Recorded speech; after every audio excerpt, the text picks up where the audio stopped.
బాగీకి నెలలు నిండుతాయి. ప్రసవానికి ఇంకొక 10 డేస్ మాత్రమే ఉంటాయి. అమర్ బాగీతో ఎక్సర్సైజ్ చేపిస్తూ ఉంటాడు. ప్రసవం ఫ్రీగా కావడానికి బాగీతో ఎక్సర్సైజ్ చేపిస్తూ ఉంటాడు అమర్. ఎక్సర్సైజ్ చెయ్యలేక ఆ పెద్ద పొట్ట పెట్టుకొని ఇబ్బంది పడుతూ ఉంటుంది బాగీ. అప్పుడే అక్కడికి వచ్చిన మనోహరి, చెంబ అది చూసి కోపంతో రగిలిపోతూ ఉంటారు. అమర్ ఇలా చెయ్యి అని ఎక్సర్సైజ్ చేసి చూపిస్తుండగా, అమ్మో నా వల్ల కాదు అలా చేయడం అని అంటూ ఉంటుంది బాగీ. అప్పుడు అమర్ బాగీ పొట్టపై చెయ్యి వేసి ఇలా చెప్తూ ఉంటాడు, ఇది నీ కోసం నా కోసం కాదు, పుట్టబోయే మన బిడ్డ కోసం. ఇంకొక 10 రోజుల్లో మన బిడ్డ రాబోతుంది.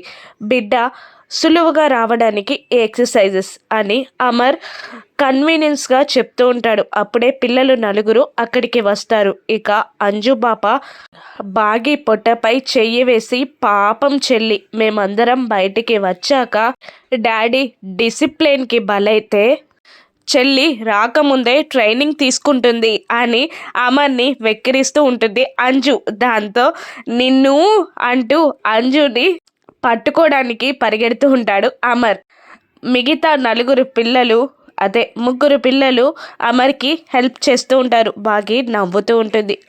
ఆ కుటుంబ సంతోషాన్ని చూడలేక మనోహరి లాన్లోకి వచ్చి ఆ స్తంభాన్ని గుద్దుతూ ఉంటుంది. వాళ్ళు అంత సంతోషంగా ఉంటే నేను చూడలేకపోతున్నా అని అంటూ ఉంటుంది మనోహరి. ఇప్పుడు మనోహరి ఏం చేస్తుంది?